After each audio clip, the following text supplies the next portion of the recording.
Nesse momento em que o Brasil se prepara para sediar a COP30, as discussões sobre transição energética, inovação e sustentabilidade ganham centralidade global. O mundo volta os olhos para o país, não apenas como palco das negociações climáticas, mas como potência capaz de liderar soluções de baixo carbono. É nesse contexto que nasce o Conexões pelo Clima, um videocast de 3 episódios do Metrópolis, em parceria com a Braskem, que propõe um espaço de diálogo qualificado sobre o papel da ciência, da indústria e das políticas públicas na construção de um futuro mais sustentável. Sejam bem-vindos ao Conexões pelo Clima.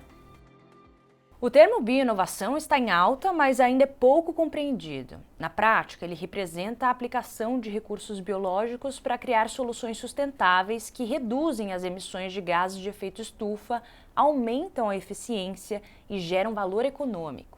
Estamos falando de transformar a biodiversidade e a biomassa em motores de inovação para diferentes setores, da agricultura à indústria, da energia à saúde. Esse movimento vai muito além da substituição de matérias-primas fósseis por renováveis. Ele envolve inovação, políticas públicas e integração entre governo, academia e setor privado. O Brasil já deu passos importantes nesse sentido. Em junho de 2024, o governo federal instituiu a Estratégia Nacional de Bioeconomia e incluiu a previsão de criação da Comissão Nacional de Bioeconomia para coordenar o Plano Nacional de Desenvolvimento da Bioeconomia, que atualmente está em fase de elaboração pelo Ministério do Meio Ambiente e Mudança do Clima, com um horizonte de ações previstos para 2025 a 2035. Essas iniciativas são fundamentais para consolidar o país como referência em economia de baixo carbono e acelerar a transição para um modelo produtivo mais sustentável e competitivo mundialmente.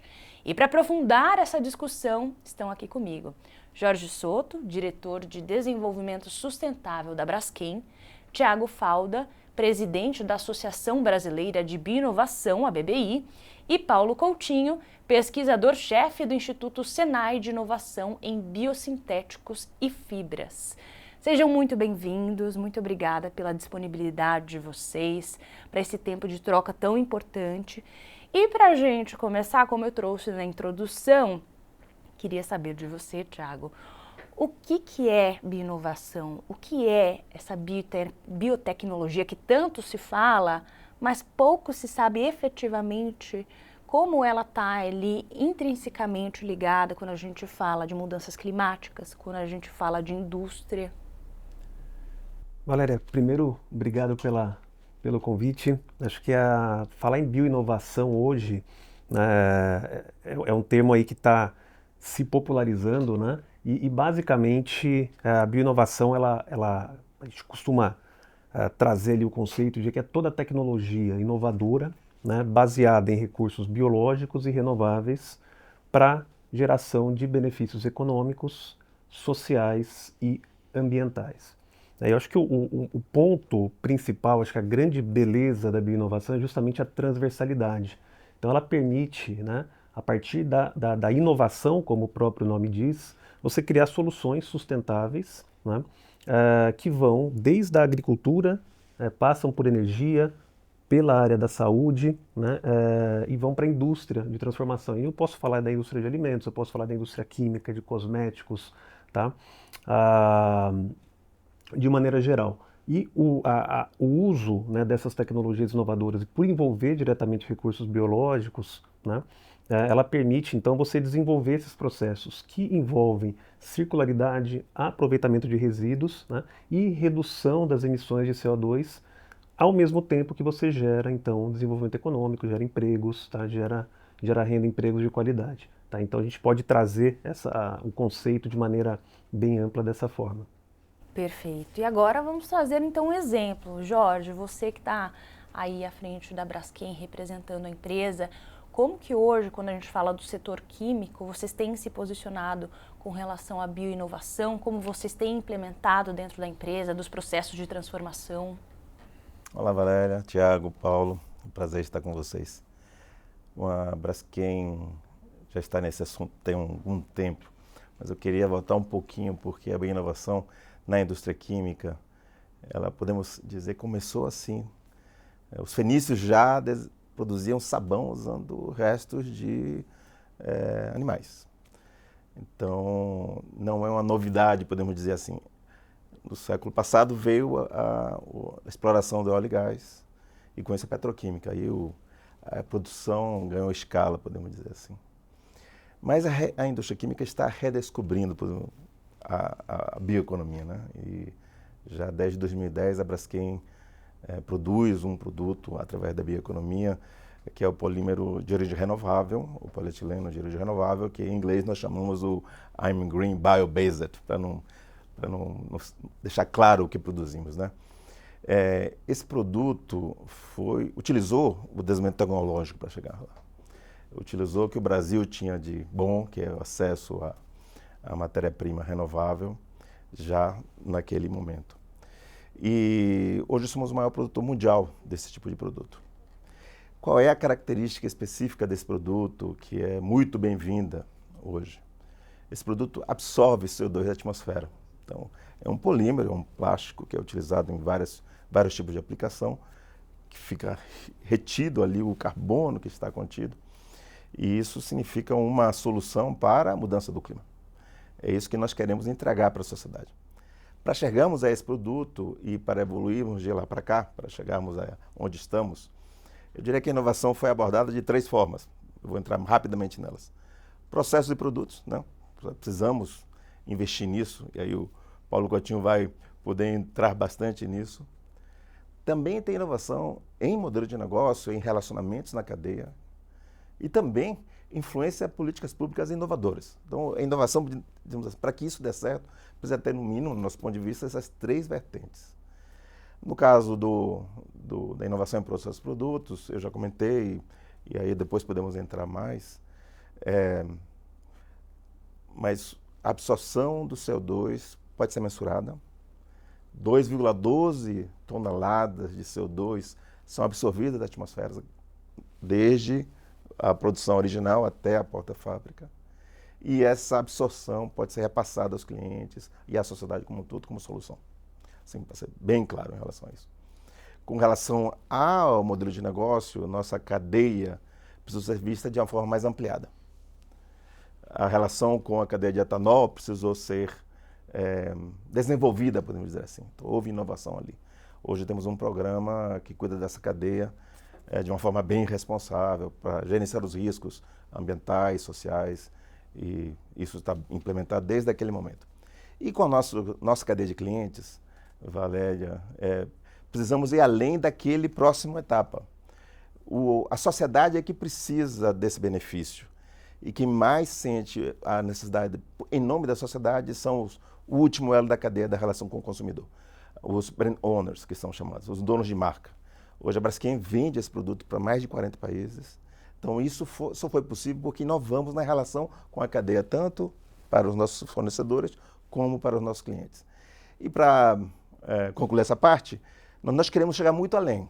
Queremos chegar a 1 milhão de toneladas desse tipo de produto. Hoje produzimos temos capacidade para produzir em torno de 275 mil. Então queremos avançar. Para que esse avanço aconteça, precisamos continuar inovando em processos, produtos, na relação com a cadeia e em políticas públicas. Só para dar um dado assim muito rapidamente, quando a Braskem lançou esse polímero de origem renovável, polietileno, a expectativa era que, Paulo Coutinho deve lembrar, nós tínhamos, teoricamente, uma demanda para 3 fábricas, ou seja, a capacidade de 3 fábricas. Somente em 2023 que iniciamos a ampliação da primeira fábrica. Então, são necessárias políticas públicas para que esse tipo de solução escale. Perfeito. E você trouxe o exemplo vivo do que o Thiago, né, demonstrou, que é exatamente isso, pensar na cadeia como um todo, né, no impacto disso como um todo, e a gente sabe que tudo começa ali na pesquisa, né, Paulo?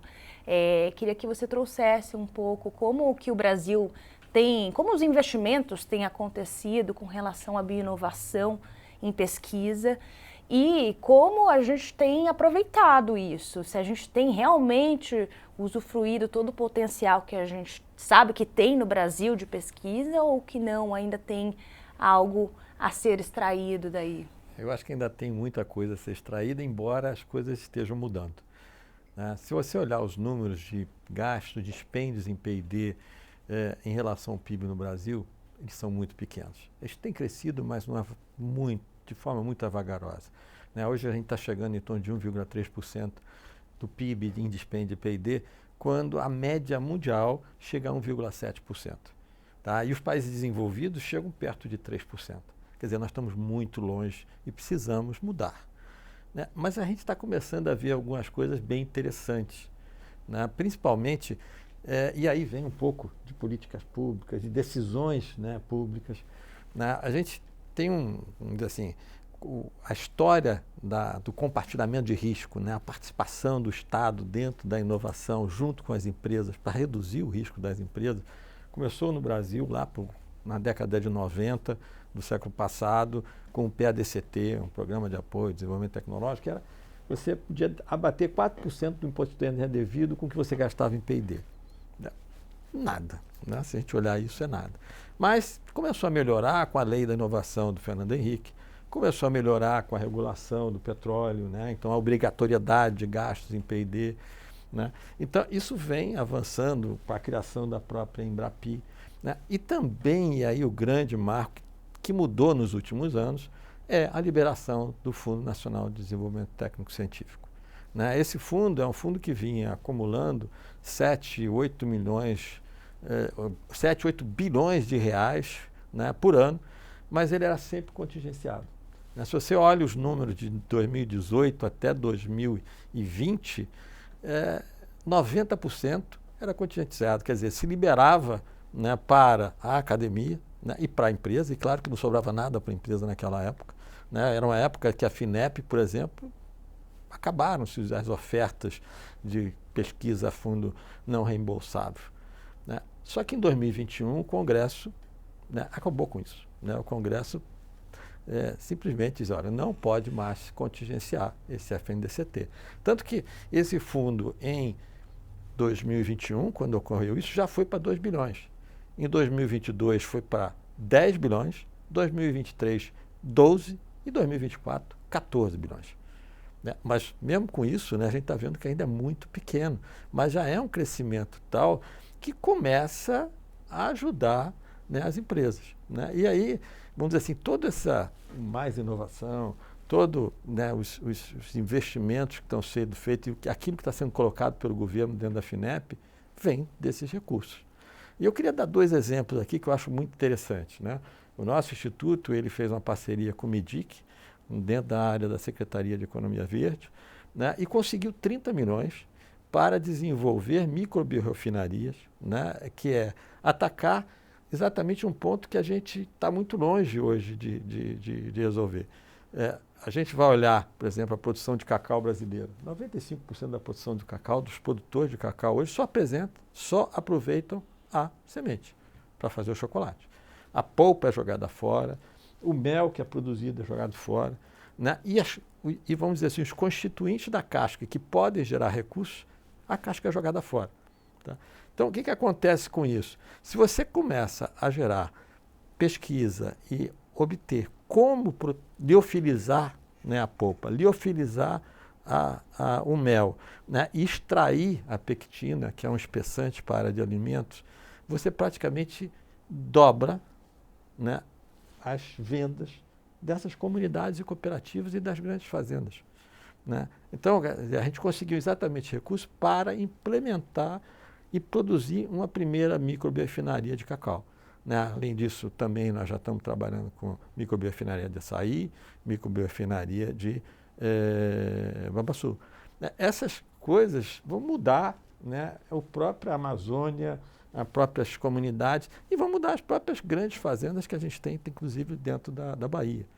Quer dizer, você aumenta para aquelas fazendas que tem dentro da agrofloresta na Amazônia, você começa a gerar recursos tais que para manter o pessoal dentro da floresta, né, e com isso preservar a floresta, preservar o meio ambiente, né, e você começa a gerar mais renda, né, e você consegue gerar também riqueza para o país. Tá? Imagina resolver o problema do açaí. O açaí gera quase 4 milhões de toneladas ano de caroço que é jogado e está assoreando o rio, está indo para lixão, tem problemas na própria Belém. Então a gente vai resolver esse tipo de problema. E junto com isso a gente está montando uma rede de, vamos dizer assim, de aproveitamento e criação de novas biorefinarias com outras biomassas, né? Junto com o pessoal da Amazônia também, graças a esse recurso. Um outro exemplo que eu queria colocar a vocês é a gente tem uma parceria com uma multinacional europeia. Ela veio para a gente ano passado conversar, dizendo o seguinte: olha, eu queria montar um projeto para aproveitar a biodiversidade brasileira. Né? Aí a gente começou a conversar com eles e viu o seguinte: olha, vocês estão investindo um pouco dentro da sua unidade de pesquisa e desenvolvimento. Isso aqui dá para a gente montar um projeto junto à FINEP em que isso vai passar a ser a sua contrapartida. Quer dizer, eles adoraram, né? Mas, por ser europeia, né, e o board está na Alemanha, eles não entenderam nada. Então a gente teve que pegar gente da própria FINEP para conversar com eles daqui, com o pessoal da Alemanha, começar a explicar para eles como é que funcionava, e eles colocaram o projeto. Tá? E nesse momento o que aconteceu?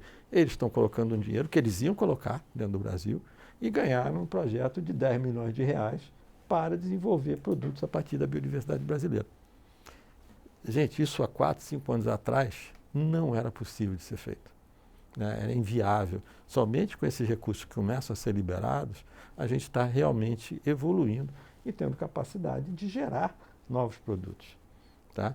Um outro ponto que é importante também, que a gente tem que verificar, é os próprios resultados da Comissão Nacional de Bioeconomia. Ela começa a colocar algumas missões, né, que são muito importantes a médio prazo, eu diria. Tá?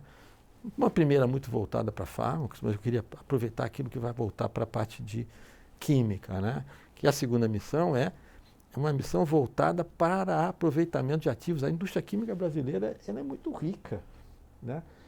E hoje ela passa por uma situação não muito agradável, porque no mundo todo a indústria química e petroquímica tem uma oferta muito elevada, né, em relação à demanda. Né? Então, o Brasil, por exemplo, está trabalhando com a ocupação de capacidade de 65%. Então, às vezes, né, algumas pessoas acham isso mais difícil, mas eu acho isso uma oportunidade. Por que a gente não pode começar a trabalhar a indústria química para que ela coloque nesses ativos matérias-primas renováveis? Isso já é feito no mundo. Aqui mesmo no Brasil, né, a refinaria rio-grandense, no sul do país, está falando de um investimento de 5,5 bilhões de reais para transformar uma refinaria que trabalha com petróleo em que vai trabalhar com óleo de soja, né, para produzir biocombustíveis e produtos. Né? Eu tenho notícias também desses casos similares na Europa, por exemplo, na Holanda, notícias disso também na Escócia. Quer dizer, a gente começar a trabalhar num mundo diferente. Né? Até, né, nós conversamos hoje, a própria Braskem está anunciando colocar uma unidade de eteno verde na Bahia. Então, eu acho que é isso que a gente tem que começar a buscar. Tá? E o outro segundo exemplo, o terceiro exemplo, que vai até em função daqueles que a gente já falou, dos exemplos anteriores, né? Que é a terceira missão, que é exatamente promover o uso integral da biomassa. Né? E aí falar-se em biorefinarias.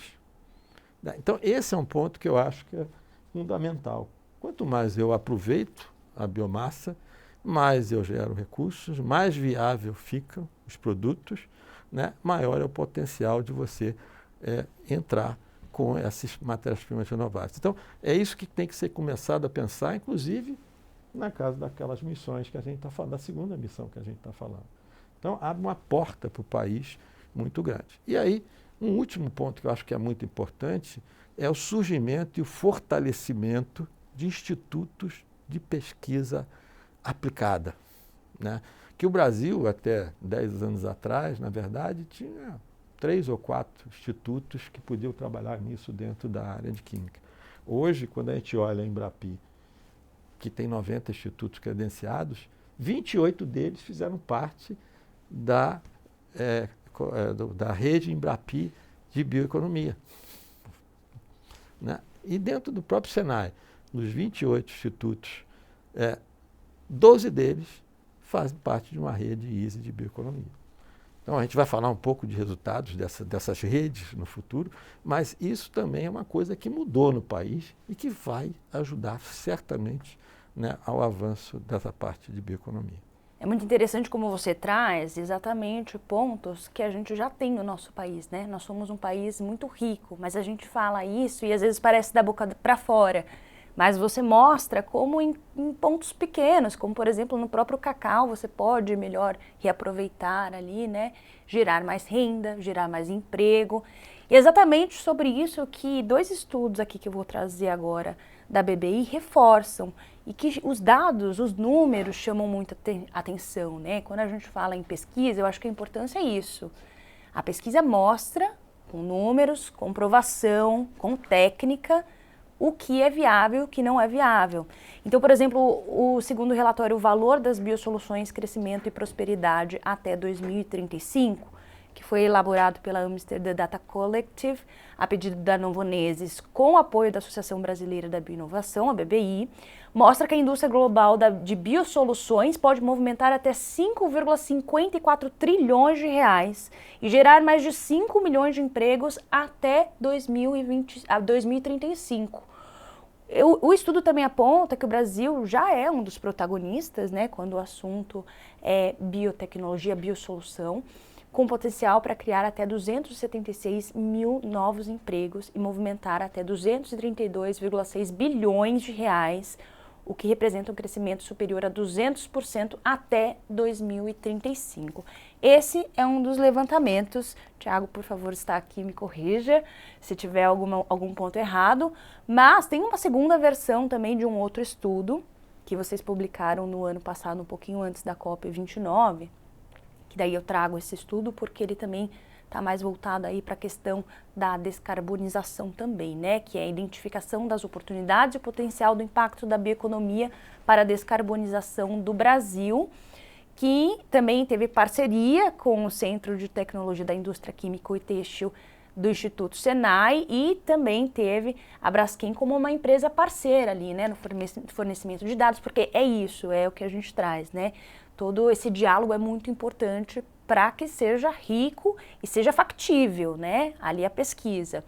Então, mostra que a implementação de tecnologias tradicionais e novas ligadas à bioeconomia tem potencial de injetar 592,6 bilhões de dólares em receitas anuais a mais no Brasil e reduzir as emissões de gases estufa no país em 28,9 bilhões de gás carbônico em 30 anos, dando estimativa aí entre 2020 a 2050, ou seja, reduzir as emissões nacionais em 65%. Que prova tudo isso, né, que você trouxe, Paulo, como as bioinovações pensadas de uma maneira inteligente, implementadas de uma maneira técnica e eficaz, podem trazer um impacto positivo, não apenas de desenvolvimento econômico, mas social também. A gente está falando de emprego, a gente está falando de gerar renda, emprego, expandir. Queria, Tiago, que, por favor, já que eu trouxe 2 estudos aí da BBI, você pudesse comentar um pouco isso e todas essas comprovações, né? Perfeito, Valéria. Acho que o Paulo trouxe aqui uma informação, um dado muito importante. Quando ele traz o percentual de investimento do PIB, né, que o Brasil tem em relação a outras economias, e por mais que a gente venha crescendo, acho que temos sim melhorado, né, expressivamente, mas é muito interessante quando a gente olha, né, o anúncio do Prêmio Nobel de Economia, que saiu na segunda-feira passada, onde 3 pesquisadores ali de forma mostram de maneira complementar, então é um grupo, 2 pesquisadores de um grupo de pesquisa e um independente, eles mostram de forma complementar, né, como a inovação é um mecanismo central para o desenvolvimento econômico. Então, assim, é um Prêmio Nobel de Economia, tá? Isso casa exatamente com os resultados desse estudo, né? E por que isso? Porque a bioeconomia, a bioinovação, né, ela tem como um eixo central, e aí o Souto sabe muito bem, Paulo, né, que sabe como ninguém, né, a aplicação, né, realmente da inovação para os recursos, não, dos recursos biológicos, ela é o grande motor do desenvolvimento da bioeconomia. Então é a partir da inovação que a gente vai poder transformar os recursos biológicos em, por exemplo, substitutos de matérias-primas de origem fóssil, por exemplo, gerar produtos com menor emissão e indo direto para os resultados dos estudos. Os dados que você trouxe são exatamente o que o estudo traz. Eu gostaria de chamar aqui a atenção para o que a gente tem agora, já. Né? Hoje no Brasil, né, as biosoluções, que é uma fatia ali, tá, da bioeconomia, ela já é responsável por gerar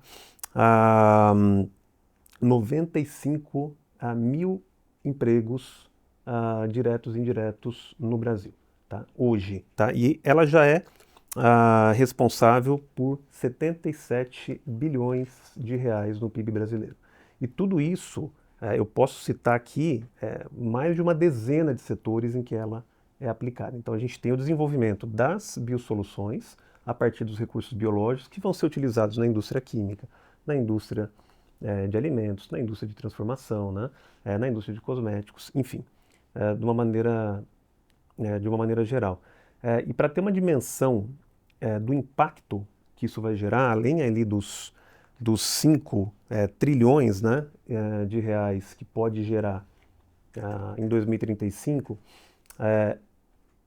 a bioeconomia, somente aplicado à indústria química, Souto, a gente pode dobrar a participação da indústria química brasileira, tá, na matriz global. Então, hoje o Brasil é responsável por 3%, tá, de participação na indústria química global.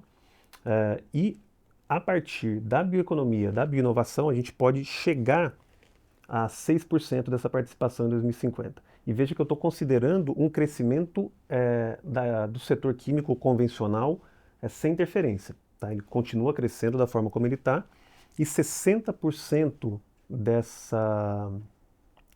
dessa participação do Brasil na indústria química, desses 6%, podem ser a partir de biomassa. Ou seja, eu estou pegando resíduos da agricultura, por exemplo, resíduos que hoje não são utilizados, né? Eu estou falando aqui em restos, né, de bagaço de cana-de-açúcar,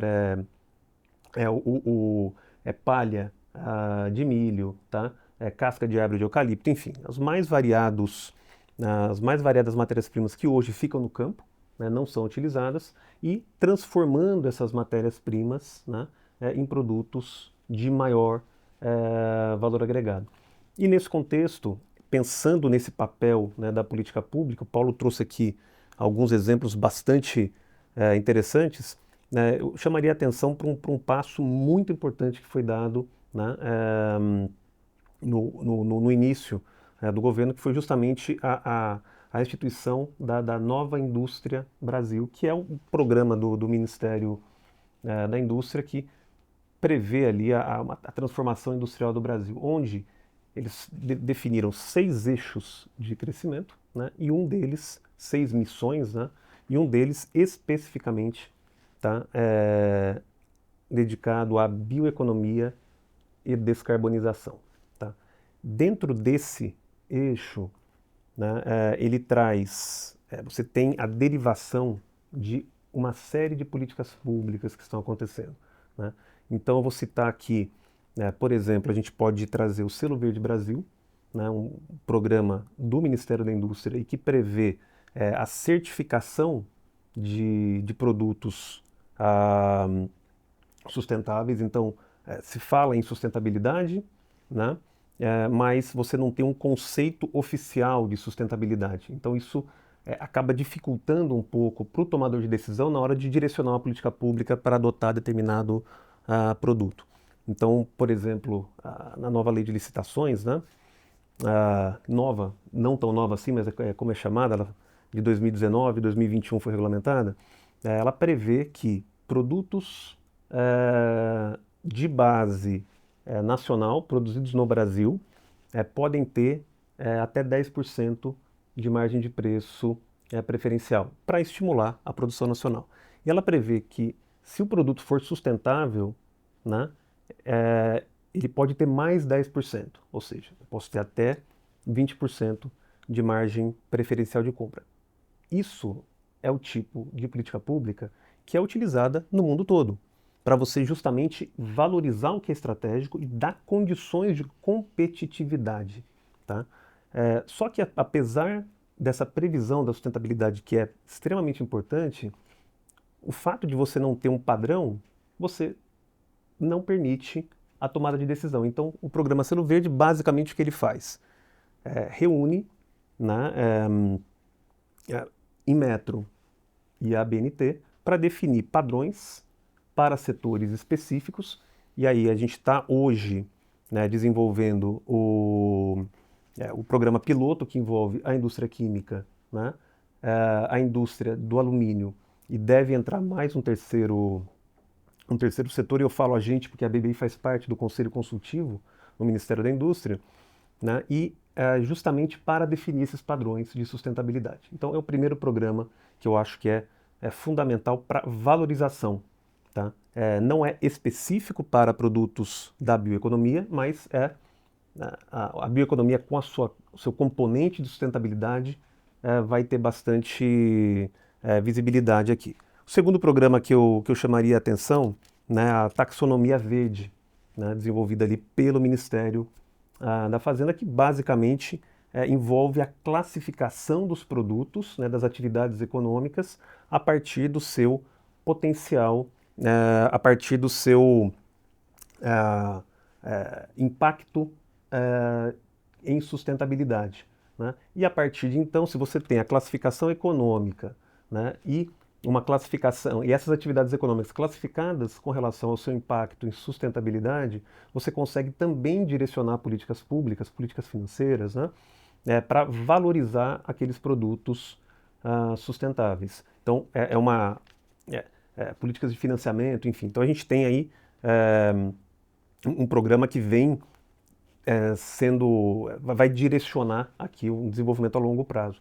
E o terceiro, né, o Plano Nacional de Desenvolvimento da Bioeconomia, né, que o Paulo bem trouxe, e que é um programa que eu costumo trazer assim: o Brasil, a gente tem a maior biodiversidade do mundo. A gente tem a produção de biomassa mais barata do mundo, né, a gente consegue desenvolver, aumentar a produção de biomassa e sem precisar gerar qualquer área de desmatamento, né? Por mais que a gente tenha a previsão legal, né,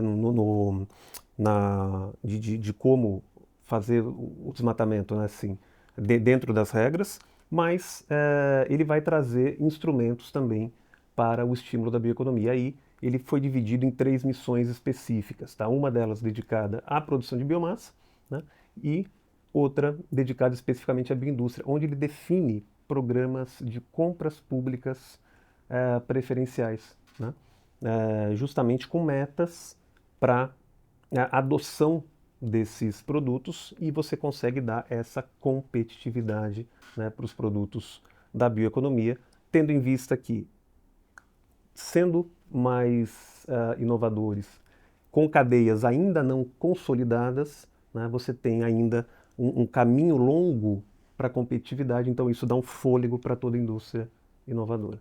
Então, de maneira geral, eu colocaria aqui dessa forma, Valéria. Perfeito. Vocês trouxeram aí, então, políticas públicas que já estão em urgência, em construção, que vieram para somar. Depois a gente vai voltar um pouco mais nesse assunto, tentar ver daqui para frente, né, que é importante a gente consolidar o que já temos para discutir o futuro, né? Mas agora eu queria continuar um pouquinho mais nesse assunto de pesquisa, porque recentemente a Braskem fez um aporte bastante grande, né, de 110 milhões de reais num centro de pesquisa em biotecnologia nos Estados Unidos, né, reforçando esse compromisso com vocês, com todo esse processo, né, de olhar para a sustentabilidade, enfim, da bioinovação. Queria entender, é um aporte bastante robusto, né? Qual que é a importância para vocês de estar fazendo esses investimentos? O que vocês esperam com eles?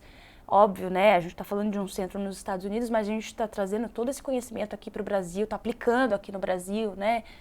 também é importante a gente relembrar isso, né? Porque muita gente pensa, poxa, mas um centro lá nos Estados Unidos é todo um levantamento que está sendo utilizado aqui no Brasil, né? Então, eu queria entender de você, Jorge, qual que é a importância de não só esse investimento, eu trouxe um aqui apontando que é um dos mais recentes, mas de tantos outros que vocês têm feito e quais os tipos de resultados mesmo que vocês esperam. Obrigado, Valéria. Deixa eu dar um passo na direção do que Paulo e Tiago falaram, porque eu acho que está claro para todos nós que a inovação é a condição sine qua non, né? Assim, para que haja essa transformação, isso é indispensável, né? Agora, por quê? Porque custa mais produzir um produto de forma sustentável, no geral, custa mais. Por causa de tem que investir na inovação, porque a escala é menor no início, então custa mais. Então você tem que buscar alternativas de processos, buscar novas formas de chegar lá, para que no final custe menos também. Como aconteceu, por exemplo, com os painéis solares. Hoje custam menos. A energia renovável está mais barata, porque houve um investimento em inovação, houve políticas públicas que investiram na demanda, como você estava dizendo, mais demanda, aí aumenta a escala, chega lá no custo menor. Permite consolidar a tecnologia. Isso, consolida a tecnologia. Então, tudo que a gente está falando aqui preconiza a necessidade de inovação e de políticas públicas, né? Indo para o ponto da inovação em Lexington. Por que investir nos Estados Unidos e nós decidimos fazer isso lá? Porque a inovação é global. Nós estamos numa corrida, literalmente, é uma corrida. O Coutinho trouxe as diferenças de valores de investimentos aqui no Brasil, que em outros lugares, então a gente tem que também correr. E tem uns lugares que estão mais, digamos assim, mais prontos para chegarmos lá onde queremos. A região ali de Boston é uma delas. Ali a inovação ferve. Então, e a Braskem opera aqui no Brasil, opera no México, nos Estados Unidos, na Europa. Então ali era um bom local para um novo investimento, porque a Braskem já tinha 6 centros de investimento. Aqui em Campinas já tínhamos o nosso aqui focando em inovação, focando a bioinovação. Então foi mais um movimento de aceleração, buscando também outros cérebros, né? Disponíveis, talentos no mundo, para que esse processo acontecesse. E estamos avançando. A Braskem, nesse grupo de pessoas que estão trabalhando nisso, mais de 300 pessoas trabalhando nisso, uma boa parte está aqui no Brasil, uma parte está nos Estados Unidos, e há uma troca constante. E o que está sendo desenvolvido, sem dúvida, sempre avaliamos o próximo passo onde investir. E o Brasil está sempre, devido à sua característica, das suas competências, né, de alta disponibilidade de biomassa, energia renovável disponível também. No final, isso possibilitará a Braskem entregar o que para a sociedade? Produtos químicos que rapidamente a sociedade, os nossos clientes primeiro, e a sociedade possa absorver sem grandes mudanças nos processos deles. No caso do polietileno de origem renovável, nenhuma mudança. Zero, é só trocar, eu compro esse, passo a comprar aquele, beleza, então, tranquilo para a sociedade e que traz um benefício imediato para a questão climática. Porque tudo isso que estamos acontecendo tem esse contexto por trás. Nós precisamos alcançar, no máximo, 1,5 grau, 2 graus de aumento de temperatura. Não vai ser possível sem grandes transformações, portanto, a inovação é necessária. A Braskem continua investindo nisso, nós já desenvolvemos, por exemplo, um novo produto químico, anunciado já, o bio-monoetileno glicol, que é uma parte do polietileno terefalato, que é um plástico também, é o PET, o famoso PET, e que, uma vez em escala industrial, poderá ocupar como os números que o Tiago coloca. Os números podem ser enormes. É fácil dar esses passos todos, na indústria química isso demora um pouco. Você não cria um processo de um dia para o outro, você tem que passar de primeiro ensinar o bichinho a fazer o processamento, ou se não fazer o desenvolvimento da catálise, depois aumentar aquele de laboratório para uma escala piloto, depois uma escala piloto para uma escala de demonstração, de escala de demonstração para uma escala industrial. Isso demora na indústria química. Não é o desenvolvimento de um app. Engraçado que a palavra tecnologia parece que ficou associada ao uso da tecnologia da informação, mas concretamente a indústria química é tecnologia. E a biotecnologia é tecnologia, só que não é tão simples de mudar de um dia para o outro. Não é tão simples desenvolver. Então, você precisa de tempo, precisa de incentivo. E, felizmente, a Braskem está endereçando isso e continuamos a desenvolver, tá? Agora, eu queria botar, para fechar, que não apenas o desenvolvimento de processos e produtos. Tem que desenvolver inovação mais relacionada com a cadeia, tem que desenvolver novas políticas públicas, porque sem esse aumento de escala, não vai haver demanda e não vai haver oferta para que cheguemos na bioeconomia. Esse é o ponto. Para haver uma bioeconomia, tem que ter oferta e demanda. Se não houver oferta e demanda, não avança. Acho que se eu puder complementar, Souto, para a gente ver o tamanho do impacto que isso representa para o Brasil, né? Para cada emprego gerado a partir das biosoluções, né? Nesse estudo que a gente trouxe, a gente tem comprovado a geração de 1,6 empregos indiretos. Tá? Então, é exponencial, né? Quando a gente vai olhando, né, como isso vai sendo valorizado, os benefícios sociais. E Souto, você trouxe a questão da indústria química e da absorção, né, de CO2. No estudo que a gente fez sobre o potencial, né, da bioeconomia lá para 2050, a gente consegue, tá, fazer uma redução de emissões na ordem de 29 gigatoneladas até 2050. O que isso significa? O que isso representa? Tá? Representa nada mais, nada menos do que 200 milhões de hectares de floresta nativa. Ou seja, quase 30% do território nacional, tá? Se a gente fosse considerar em recuperação, em termos de emissão. Então, se eu tivesse 30% do território nacional com área de floresta nativa em captura de CO2. Isso é impressionante. Tá? É impressionante em termos ambientais e impressionante em termos de desenvolvimento econômico, de geração de emprego. E quando a gente olha o contexto internacional, a gente vê que os países do mundo todo estão adotando as suas metas de redução de emissão. O COP30 está aqui para isso. Então, os protocolos internacionais, as NDCs, tá? Só que como que os países, principalmente os países do norte, né, os países nórdicos, vão reduzir as emissões?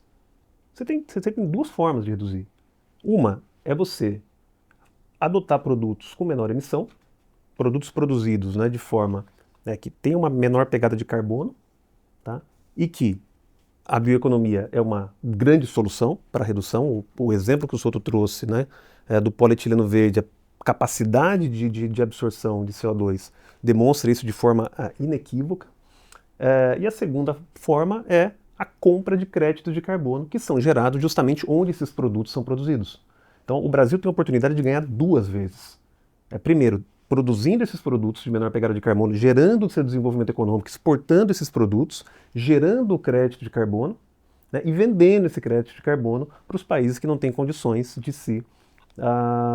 de produzir, de se descarbonizar. Então, é uma oportunidade muito grande. Agora, a gente precisa de um ambiente de inovação adequado, que tenha um marco regulatório eficiente, que produza, né, permita o investimento com segurança jurídica, que proteja o investidor para que ele traga cada vez mais investimento. E aí é o papel, né, do Estado apoiado, né, com os institutos de pesquisa, com o setor empresarial, para definir, né, o que é importante para dar justamente esse ganho de escala que toda a inovação precisa. No caso da biotecnologia, né, da bioinovação, você tem um tempo muito grande de desenvolvimento, é muito maior do que a tecnologia da informação, né, porque os processos são mais longos e tudo mais. Então é um pouco dessa oportunidade aqui, complementando Tá a na sua... mesa. É isso. Paulo, Tá na quer mesa. completar Eu também? queria só colocar também, é um ponto aí para complementar vocês, quer dizer, por que a química é complicada? Porque, na verdade, a química não dá fazendo na garagem. Exatamente. A química precisa de muito equipamento, precisa muita Escala. entendeu? Escala. Cuidar ela com os precisa... produtos, né? Exatamente. Quer dizer, não Cuidado dá com para pensar que, contaminação, né, né, você consegue tudo sair isso, né? de uma garagem e já ter um produto pronto para ser vendido e comercializado. A química vai levar muito tempo, porque ela vai ter que fazer no laboratório, então ela precisa de equipamentos de laboratório, depois ela vai levar um tempo ali, ela tem que passar por uma planta piloto, depois ela vai começar a trabalhar no mercado, depois é que ela vai para o mercado. Então, leva tempo você entregar um produto no mercado. Mas eu queria colocar uma coisa que você começou a falar, que é um problema nosso também, que é a falta de conhecimento. A gente não conhece a biodiversidade brasileira, então a gente não consegue aproveitar essa biodiversidade, por mais que a gente fale, né? E também a gente não, você falou em resíduo, eu tenho resíduo, mas eu não sei onde estão esses resíduos. Né? E quando eu preciso de escala, eu preciso saber onde estão os resíduos e como é que eu posso usar esses resíduos. Infraestrutura para transportar. Infraestrutura. Então, tem todo um outro lado aí na brincadeira, que é realmente conhecimento, né? Que também está abarcado pelo PL que criou a Comissão Nacional de Bioeconomia. E que ela, teoricamente, vai também criar junto daqui a pouco, né? Eu estive conversando com o Saab, lá do próprio MMA, que eles estão trabalhando exatamente para gerar esse conhecimento, né? Saber exatamente, né, o que é possível ser feito com biodiversidade, o que é possível ser feito com os resíduos que são gerados. E esse é um trabalho que a gente está fazendo nessa parte das microbiorefinarias, mas mais profundo ainda, né? A gente tem que ter um biomapa como aquele trabalho do próprio Estados Unidos, em que ele fala de 1 gigaton, né, de biomassa nos Estados Unidos, em que ele mapeia nos Estados Unidos todos onde é que está. Você tem a mesma coisa na Europa. O Brasil não tem. Infelizmente, o Brasil precisa disso. E eu entendo que, de alguma forma, essa parte também vai ser coberta dentro desse novo PL. Né? Esse é um trabalho que precisa ser desenvolvido. COP30 batendo a porta, né? As expectativas estão à mesa, né? Enfim, do que pode ser debatido ali.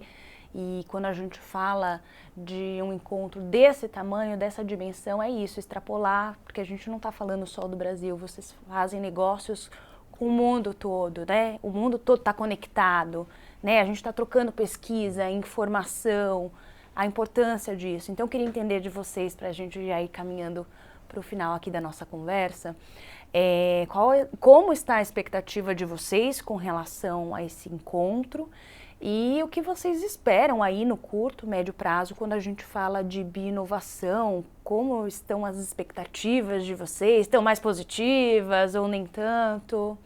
Pode começar. Vamos lá, falar de COP é sempre interessante, né? E é importante a gente trazer um pouco, né, a realidade, né? COP, principalmente a COP do clima, existem várias COPs, a gente tem COP da biodiversidade, a gente tem COP do clima, COP da desertificação, né?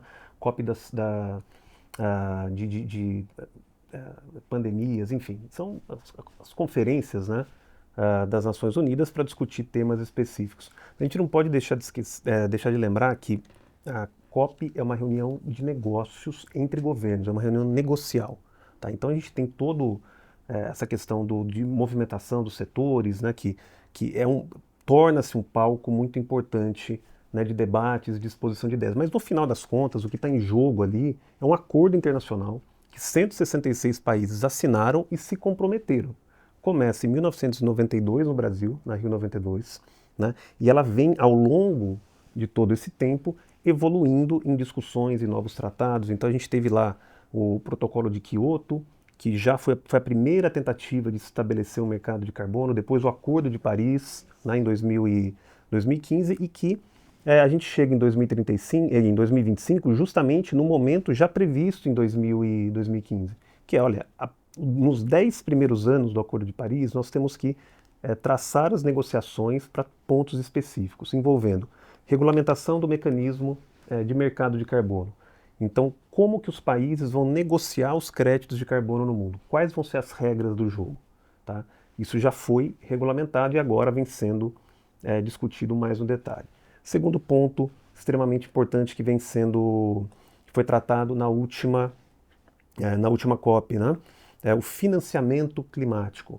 O que significa? Bom, a COP ela prevê basicamente que eu tenho uma responsabilidade proporcional, né, dos países. Então, os países que mais emitem, eles têm uma responsabilidade em auxiliar os países em desenvolvimento. E dentro desse contexto, a mitigar suas emissões, né? E dentro desse contexto, existe uma meta de financiamento. Tá? Então, na última COP, o resultado foi os países desenvolvidos se comprometeram a investir 200 bilhões de dólares, né, para a transição para uma economia de baixo carbono. A expectativa era de 1 trilhão. Tá? O acordo possível na época foi 300. Obrigado, Souto. foram 300 bilhões. Então espera-se que isso seja revisado, né? E o terceiro ponto é o balanço global. Então, há 10 anos, os países acordaram, né, em fazer a sua redução. Bom, 10 anos depois, como ficou? O que se ganhou com isso? Né? E quais as novas metas? Então, a grande expectativa para essa COP em termos negociais é se entender como foram esses 10 anos e quais vão ser as metas agora para os próximos 5. Porque lá em 2015 já foi previsto. Primeiro 10 anos, porque está tudo começando, e agora a gente vai fazer, né, esse balanço geral, né, o Global Stocktake, né, no termo em inglês, a cada 5 anos. Então, a grande expectativa é em relação ao quanto os países vão se comprometer. O Brasil se antecipou, no ano passado já apresentou as suas novas NDCs, aí até como anfitrião da COP subsequente, né, que vai acontecer agora, se comprometendo a reduzir em 67% a partir de 2005. Então, é de longe a maior ambição climática, né, que existe. Tá? E agora existe uma grande expectativa de como os demais países também, os países vêm apresentando, né? Mas qual vai ser a ambição de cada país. Então eu queria trazer um pouco desse contexto da COP, muito mais em termos práticos e de governo, que é o grande objetivo. Tá? Perfeito. Paulo, por favor. Eu acho que falar da COP, eu acho que já está falado. Mas eu gostaria de falar do que vem pela frente em termos de desenvolvimento no país, né? E o que está sendo feito hoje dentro dessas redes de inovação, seja no Senai ou seja mesmo na Embrapi. Né, que hoje a gente está encontrando coisas que realmente eu acho que há 10 anos você não conseguia enxergar. Hoje você tem trabalhos de modificação genética de micro-organismos. Né? Vamos dizer assim, o nosso instituto, por exemplo, hoje tem 2 grandes projetos em que o micro-organismo não produzia aquela molécula, foram introduzidos num dos projetos 6 genes, no outro 9 genes, e eles estão produzindo. Né? A prova de conceito foi atingida o ano passado, produziu miligramas, e hoje nos 2 projetos nós já estamos produzindo gramas daquelas moléculas. Quer dizer, então é toda uma mudança. Né? Quer dizer, quem diria que o país, há 10 anos, quando eu estava na Braskem, a gente começou a discutir isso, começou a trabalhar com a Amyris, começou a trabalhar com a genomática, e hoje o Brasil está fazendo. Né? E diferentemente daquela época, não, a gente ia ter que juntar não sei quantos institutos, e a gente no único instituto está fazendo isso. Né? Nós também estamos vendo plantas rodando, aqui em São Paulo está rodando uma planta de produção de sincrude a partir de CO2. Ela roda já há cerca de 8 meses ali em Campinas. Né? Nós estamos vendo um projeto de desenvolvimento de carne cultivada. Né, na JBS e vários institutos Senai, Santa Catarina, Cimatec, o nosso instituto, que começa a trabalhar em cima e trazer soluções para que você possa ter uma carne cultivada no futuro. Quer dizer, é claro que hoje você não tem preço para isso, mas ela consegue efetivamente já mostrar o potencial de você ter resultados. Quer dizer, são tecnologias que têm um lado vamos dizer assim, da bioeconomia e que estão no estado da arte. O que eu acho que posso dizer hoje, com certeza, é que o Brasil tem infraestrutura, né, e tem competência para fazer e estar na frente, né, está no estado da arte dessa área de bioeconomia. Tá? Jorge. Não podia concordar mais, Paulo. E indo especificamente na COP, quem nos assiste, né, às vezes há uma certa expectativa com relação a um grande evento, né? E concretamente a COP é parte de um grande processo. E é um grande processo porque precisamos mudar a situação como nos relacionamos para satisfazer as nossas necessidades dentro dos limites do planeta. Como é que muda isso em um evento? Não muda. Concretamente precisa de uma transformação. Então, a expectativa para essa COP é um passo nessa lógica da transformação. Qual seria a principal, no meu ponto de vista, trazendo o assunto para o nosso momento aqui da discussão da bioeconomia? É que os produtos da bioeconomia sejam reconhecidos como uma grande solução. Tiago, o produto que a gente já produz absorve CO2. Hoje, os inventários nacionais não consideram essa absorção. Porque as regras definidas, por exemplo, não levaram isso em conta porque não estavam preparados para essa inovação. Concretamente isso. Ou porque há, de algumas pessoas, um certo preconceito com o uso desse tipo de tecnologia. Então, concretamente, uma das minhas expectativas é que o assunto remoção, aí mudando de absorção para remoção. Qual seria a diferença? A absorção seria aquilo que você consegue tirar do CO2 para colocar num produto. A remoção seria esse produto durar muito tempo. O nosso produto, polietileno, se colocado em tubulações de distribuição de água, vai demorar décadas. Eu tenho na minha pasta grãos da primeira batalhada, no primeiro lote do produto do polietileno, produzido lá em 2010. Eu tenho ainda, e se eu for para muitos anos, vou estar junto comigo. Ele não vai desfazer, ele não vai sumir. Então, o produto pode ser também uma remoção. Eu acho que um grande passo, Tiago e Coutinho, a gente poderia literalmente fazer um movimento para a remoção a partir de produtos. Essa é uma expectativa que daria muita força para a bioeconomia, porque só com a redução não vai se conseguir chegar nesse controle do limite do planeta. Há vários estudos que já mostram, o próprio IPCC mostra que tem que ter remoção em todos os setores. Em todos os setores tem que ter remoção. Então, por que não podemos remover e ao mesmo tempo usufruir do produto? Por que não? Acho que precisamos, uma das minhas expectativas é que o assunto da remoção seja mais discutido e possa ser absorvido como uma solução para que juntos alcancemos esse limite. E aí, trazendo isso para o Brasil pode ser o grande local de produção desse tipo de produto. Porque já tem, no meu ponto de vista, como você falou, Coutinho, um conjunto de centros de pesquisa no assunto. Tem um conjunto de empresas que estão dedicando recursos para isso. A Braskem é uma delas, mas não é a única. Tem uma organização empresarial, associações, a BBI, por exemplo, mas a própria Biquina, no seu processo, digamos assim, da indústria já existente, já considera a bioeconomia como parte do processo também. Então, ela está se tornando cada vez mais mainstream. E que esse conjunto de organizações possam empurrar para o desenvolvimento desse país e a partir disso. Por que não? Né? Por que não? Bom, mais uma vez, muito obrigada, então, pela participação de vocês, por essa conversa tão construtiva. Tenho certeza que muitos bons frutos sairão daqui, principalmente de quem acompanhou até aqui com a gente. Obrigada a vocês que estiveram com a gente nesse bate-papo tão importante sobre o papel da bioinovação para um futuro ainda mais sustentável. E aproveito para deixar o convite, quem ainda não viu, vale conferir o primeiro episódio de Conexões pelo Clima, onde falamos sobre indústria química e o combate às mudanças climáticas. E também temos o nosso próximo encontro, que será após a COP30, trazendo um balanço do que foi discutido no evento e os próximos passos para consolidar ainda mais essa transição sustentável.